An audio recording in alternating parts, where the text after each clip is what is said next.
Yo, what's up guys? Nandra here, welcome to another video. So for this video, let me go ahead and throw shout outs to Fanny. So, if you don't know, Fanny44, she loves teasing me about Dragon, how, even though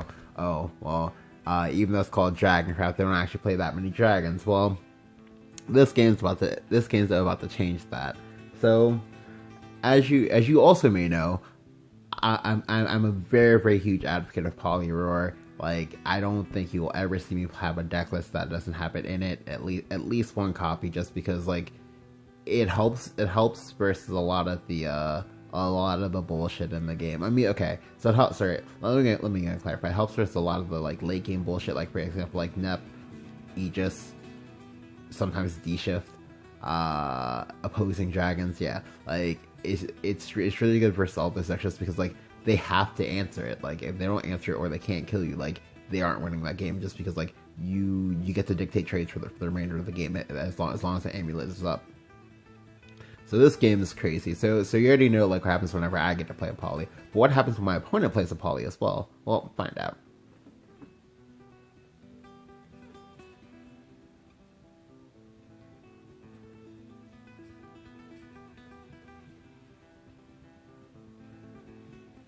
Alright, so again, this is gonna be out the mirror, just because like if you see DRAGONcraft, just assume that it's like Ram Dragon. Like there's, I don't know. So I do keep the Fervor here. I also keep the Blazing Breath. So the Blazing Breath was a bit of a punt, in my opinion. I should not have kept it. I believe I only kept it just because like I was really terrified of drawing like 10 drops, because like that happened to me like two games ago where I just drew like I think 4 or 5 10 drops in a row, and I was like sad. Anyway, so my hand is like decent. It's not great, but it's alright. So here my opponent plays Dragon Summoner. Alright, so I do see my poly, so this is nice. Now I just need to get ahead of my opponent now. It would have been very helpful if I had gotten the Ayala off of the Dragon Summoner, but I don't. Additionally, he has initiative now, so even if I do see the Dragon Summoner, or sorry, not Dragon Summoner, even if I do see the Ayala, it's gonna be kind of difficult to play into this, because like if his summoner pulled a second summoner, I'm in trouble. And I pulled a second summoner. He also has a Blazing Breath.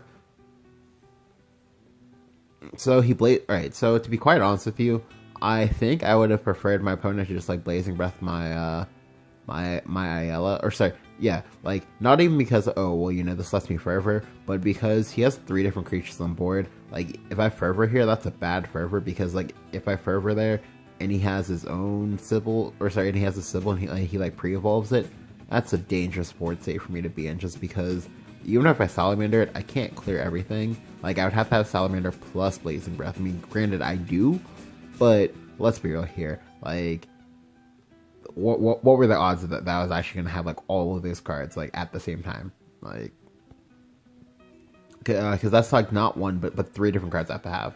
So here I just go and trade. I just gonna go Breath of Salamander, and I go Blazing Breath. Now, for me to use the Breath of Salamander there, that's gonna be dangerous if he has Forte, because obviously I just threw away my only chance of dealing with it. But here he goes Fervor. Now because he went Fervor here, and because I'm going because I'm going second, I do have 1 throwaway Evo, so I choose to go ahead and use that throwaway Evo here. Now it's important I do it. This turn, because like my opponent is a few more mana up ahead of me. So if he chooses to Fervor again, then he can drop Bahamut before I do. So I have to put myself in a position where if he Bahamuts, I have the counter Bahamut ready. So here he goes Lucifer. Now the Lucifer is obviously big for me because it already confirms what I already knew, that he has Saha Package, because pretty much everyone plays Saha Package, even me. Even I don't like playing Saha Package, but yeah. So here thankfully I get to go Blazing Breath, Oracle, and Fervor this turn. So I get to draw 3 cards, draw 4 more cards. Now unfortunately I will give my opponent initiative here, but I have 2 Evos to his 1. So if I can force him into a spot where he has to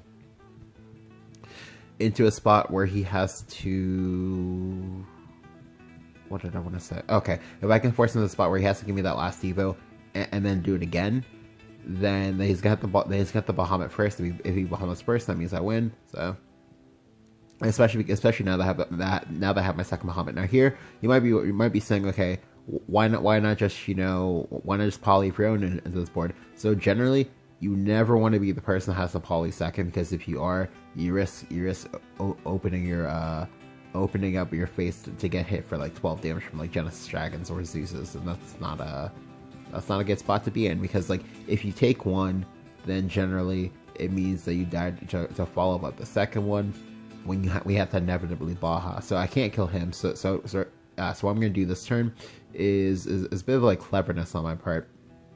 So I want to force him into a position where he has to give me that last Evo, and then I'll drop the Bahamut. So by doing it this way, I get to get one more extra card out of him before I have to drop the Bahamut. Like, I don't mind taking the 5 damage. Taking the 5 damage is whatever. I don't care about that. I only need to make sure that I just, don't take more than 5 damage this turn, and I'll be all right. So I go ahead and toss my Zeus into the fray. I'm expecting him to. All right. So I'm also gonna evolve my Zeus aggressively. Now, by doing this, it means that he has to either play Scyther, Israfil, or his own Bahamut. He will never ever play his own Bahamut here, so I'm expecting him to throw out Zeus. Now, the Zeus is nice because the Zeus means that there's one less thing to answer my Bahamut that's not his own Bahamut. Like, it's very, very important that when I drop this Bahamut, that meets the Bahamut. So that way I can take it out, and I can play that do you have double Bahamut game. Because if he doesn't, he's going to die. And that was why it was important for me to go ahead and attack the way I did as well. So he drops his own Bahamut, to which I answer back with my second one. Or I lied. No. Here what I do is I go for the yo-yo play. So if you've never seen me talk about before, the yo-yo play is what I like to do in the mirror sometimes. If I know that I don't have an answer to a second Bahamut in my hand.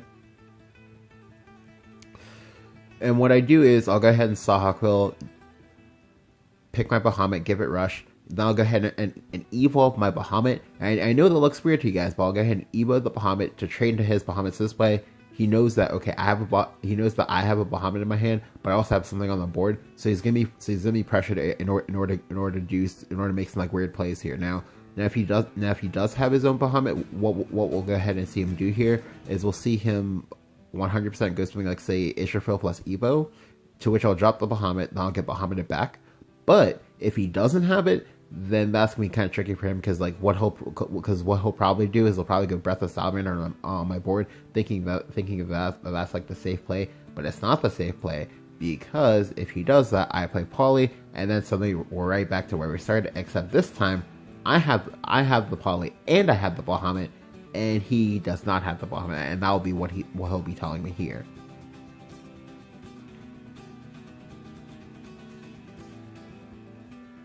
Additionally, my Poly is scarier because my Poly is backed up by Storm units. So here he goes Grimnir. That's fine. I don't give a shit. Like I said, even pre-nerf, I actually didn't like Grimnir that much, just because, well, okay, let me go and clarify. I actually didn't like Grimnir that much in the Dragon matchup, just because, well, yes, it's a very, very good card when you're finishing up the game with it. If you're not finishing up the game with it, or you're not like setting up 2-turn lethal with it, it's actually trash. Because look at that, he's all right. So he's played a 2/3. What does that 2/3 do to me? Sure, I take 2 damage. That's perfectly fine. I don't care. That's whatever. Because now that means I get to play my Poly. I play the Poly. I have the Complag in my hand. So even if he wants to play Israfil here, that's not good, because I just go ahead and just answer it and just go about my business. So here he plays the Israfil. Again, that's fine. He heals for 4, goes back up to 17. Now, I can't hit him in the face this turn, but what I'm going to be doing is initially I was just going to be digging for my third Baja, but now that I have it, I'm going to be digging for my Scyther. So here, I'm just going to go ahead and Complag the board. I Complag the board so this way I can play out my Dragon Summoner, because again, I'm looking for Scyther, I'm looking for Genesis Dragon, because like, I need one of these two to end the game. Grabbing Sybil as well is it's fine, but it's not what I want to see. Now here, he plays his own Poly. Now here it gets spicy. Like, because now I have to heal. Now ordinarily what I would have done is I would just maybe like say traded and just like slam my Genesis and hit him in the face that way instead of lethal. But he still has that Evo point left, unfortunately. So now I do have to be wary of dying to Genesis or Zeus. Now he's already shown me one, but it's very, very common for people to play double Zeus. So what I have to do here is I have to play the Sybil and just pray that he doesn't have Genesis Dragon. Genesis Dragon is far less common than Zeus. So now I'm just gonna go ahead and go Oracle, see what I get. Like, to be honest, in this case, it doesn't matter what I get, but just, you know, you always want to draw first. And here I go ahead and drop everything. I drop everything because he has to clear all of this. If he doesn't, he's dead on board. Like, and now I'm forcing him into a position where he has to clear at least 2 in order to stay alive. But here he goes double Sybil, and I'm like, oh god, why? So now he's back up to 17 again. He makes trades. Now he also thankfully gives me his last depot here because he realizes that he would still die if he didn't.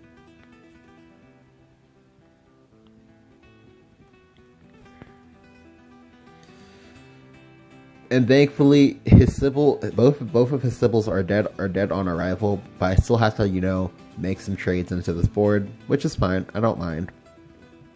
Now here, I could have taken the opportunity to go ahead and Forever. However, I choose to go Sahawkwill for a Bahamut, and then trade into this. Now, I'm making this play because, like, he's already given me, I believe, all 3 Sybils. At least I think he's given me all 3 Sybils. And because that's true, I now know that he's almost out of healing in his deck. The only other healing he has left is the 2 Israfils that we have yet to see him hardcast, which is very, very difficult for him to want to hardcast this because, like, it dies on the board. The Lucifer, which Lucifer is usually only seen as like a 1-up, so I probably don't have to worry about that. And then, like, lastly, the last Sybil, and that should be it for his healing. So I'm in a good spot. Like, I have both Bahamuts in my hand, and he knows that he can't ever Bahamut, because if he Bahamuts, I will Bahamut him back, and he needs to have his 3rd Bahamut. If he doesn't have the 3rd Bahamut, he's gonna be in trouble. So right now, like, we're basically in the same spot. I'm trying to push lethal. He's trying to heal. Like, yeah. So he does go for the Saha Lucy. He does get to heal 4. So now I know that there's also a second Lucy in his hand. Now I would have wanted to just go Genesis Dragon, but I'm still trying to play around not dying here. So I do go ahead and Fervor this turn. The Fervor is nice. The Fervor lets me go ahead and just go Humpty Dumpty plus Blazing Breath. Now, if I hadn't gotten that Blazing Breath, I would have been in a very, very bad spot. But I chose to go for it just because, like, as you can see, I'm almost out of cards in my deck because I have drawn more than my opponent because I believe I got to do double Fervor, and here I just go ahead and go face. I'm not in range of dying. I'm actually just one out. I'm actually just 1 out of range. So there's no reason for me to trade. If I trade, I also open up myself to AoEs needlessly, and I want him to be the person making the trades, not me, just him. And now here, this turn, I still want to draw. I still want to pressure. So I just go ahead and go Oracle. And I go Forte. Now, you might be wondering why I choose to sack the Forte here. However, I chose to sack the Forte because if I don't sack the Forte here, then what he can do is he can go Blazing Breath into Israfil. If he goes Blazing Breath into Israfil, I'm in a very, very rough spot because I still have not found that Scyther. I only play 1 Scyther in this deck, so it's gonna be well. So now he has to heal yet again. If he can't heal, he dies. But here he plays the Israfil. So now this does force my hand. Now initially I was he also had the Blazing Breath like I figured he would. Yeah, like I figured he did. But yeah, no. Here he forces my hand. So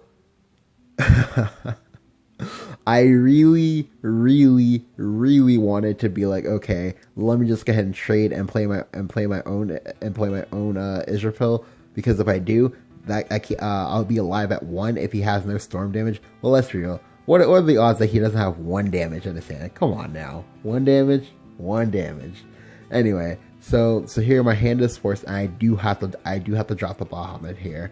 Now, thankfully, like I said, I've drawn more cards than my opponent, so there's a very, very strong chance that he might not have seen his last Bahamut yet. So, or sorry, his last 2 Bahamuts, because there's no way that he doesn't already have 1 in hand. And again, like, I'm thinking about this, so I'm just like, gotta make the responsible play here. Oh, maybe it's not bad. Sorry, I was paused. But yeah, gotta make the responsible play here. I just gonna drop the Baja. Now, so that does mean that unfortunately he did ultimately win our poly battle, and I had to drop the Baja first to go ahead and cancel it out. But let's go and reflect here. A total of like 20 dragons were played. That's pretty insane. So here I just go ahead and thankfully I finally find the Scyther, which lets me go Scyther into Sybil, trade, and now I heal back up to 15. So at 15, even if he was for some reason Dread Shift, even if he was for some reason Dread combo, I don't die to that. And here he goes Breath of Salamander into Tina, which is fine because now what I can do is I can just go and slam Zeus. I slammed the Zeus, sorry, not Zeus. I slammed the Genesis because, like, by slamming the Genesis, right? So by slamming the Genesis, I've accomplished two things. One, I've made it so that there's no way that he can heal out of this without trading. Like he needs to clear this and he needs to heal at the same time. When you're playing versus Dragon and you want to kill the Dragon opponent, you need to plan out your kill, and it needs to be exactly 3 over. The reason why it needs to be 3 over is because, like, Dragon commonly heals in 3. Like, everything but Israfil and Lucifer heal in 3s. Like, Sybil, 3. Fervor, 3. Oro used to be 3, but now heals for 0. But yeah, so by slamming the Genesis, like, I forced him into checkmate. Like, he doesn't realize it's checkmate, but it's checkmate. Because there's nothing they can do that lets him heal and clear this Genesis in the same turn, and while also dodging the Forte. So again, the other reason why I chose to make this play is because, like, I figured he still had spot removal in his hand. So yeah, and I didn't want to, like, die to him being allowed to hard cast his repulse. That would then, like, let him, like, heal out of range. So yeah, so now I just go ahead and slam the Forte and I win. Like, this game was pretty wild. Like, I haven't seen poly versus poly action like this in quite some time. Like, and I'm pretty sure that this was, like, the longest, like, poly battle I've had. I don't even know. But yeah, if you enjoyed the video, go ahead and leave a like. Go ahead and hit the subscribe button if you haven't. Thank you guys for watching, and I'll catch you guys next time.